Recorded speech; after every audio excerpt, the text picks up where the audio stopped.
महाभारत में हुए युद्ध की जानकारी सभी को होगी। महाभारत में कौरवों और पांडवों के बीच यह हुए युद्ध के बाद बहुत कुछ ऐसा हुआ जिस वजह से श्री कृष्ण को श्राप मिल और उनका संपूर्ण वंश समाप्त हो गया। कुरुक्षेत्र में महाभारत का युद्ध 18 दिनों तक चला था और इस दौरान 100 कौरव भाइयों समेत कई महारथी वीरगति को प्राप्त हुए थे। युद्ध के बाद कुछ ऐसा हुआ जिसने भगवान कृष्ण और युद्ध वंश का भविष्य बदल दिया। मान्यता है कि श्री कृष्ण को एक श्राप मिला था जिसके कारण उन्हें कुरुक्षेत्र के युद्ध के 36 साल बाद धरती से मुक्ति मिली और कुछ वर्षों के बाद द्वारका शहर नष्ट हो गया। भगवान श्री कृष्ण का जन्म भाद्रपद माह की कृष्ण पक्ष की अष्टमी को रोहिणी नक्षत्र में हुआ।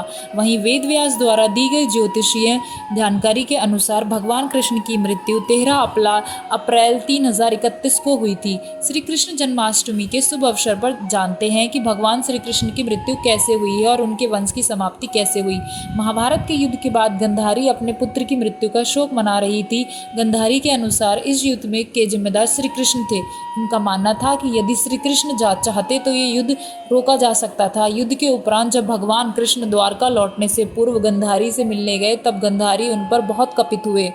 उन्होंने क्रोध में आकर श्री कृष्ण को श्राप दिया कि जिस प्रकार कुरुक्षेत्र के युद्ध में कुरु वंश का नाश हुआ है वैसे ही श्री कृष्ण के यदु वंश का नाश भी हो जाएगा। श्री कृष्ण दुखी मन से द्वारका लौट आए। एक दिन द्वारिका में महर्षि विश्वामित्र, कणव और देवऋषि नारद पधारे। वहां पर कुछ युवा आए और उनके साथ परिहास करने लगे। वे परिहास करते समय अपनी मर्यादा तक भूल गए और श्री कृष्ण के पुत्र सांब को स्त्री वेश में ऋषियों के पास लेकर कहा कि ये स्त्री गर्भवती है और इसके गर्भ से क्या उत्पन्न होगा। सभी ऋषि अंतर्यामी थे, उन्हें पता था कि वह श्री कृष्ण के पुत्र हैं, लेकिन क्रोध में आकर ऋषियों ने श्राप दिया कि श्री कृष्ण का ये पुत्र वृषणी और अधक वंशी पुरुषों का नाश करने के लिए एक लोहे का मूसल उत्पन्न करेगा। श्री कृष्ण को जब यह बात पता चली तो उन्होंने कहा कि यह बात अवश्य सत्य होगी। श्री ऋषि मुनियों के शाप का प्रभाव इतना तीव्र था कि अगले दिन ही शाम ने मूसल उत्पन्न किया और द्वारका के राजा उग्रसेन ने उस मूसल को चुराकर समुद्र में डलवा दिया और घोषणा करवाई कि आज से कोई भी नागरिक अपने घर में मदिरा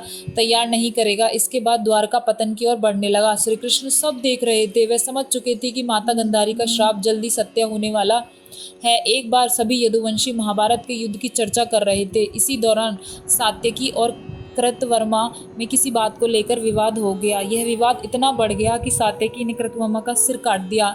इस घटना के बाद यदुवंशी समूह में विभाजित हो गए और एक दूसरे के शत्रु हो गए।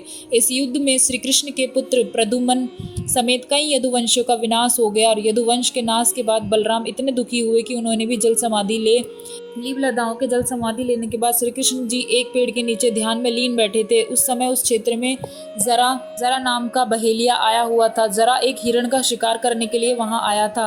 बहेलिये ने जब निशाना लगाया तब उसे श्री कृष्ण के पैर का तलवा दिखा जो बिल्कुल हिरण के मुख के समान लग रहा था। जरा ने बिना विचार किए तीर चला दिया जो जाकर सीधे श्री कृष्ण के तलवे में लगा और श्री कृष्ण की मृत्यु हो गई।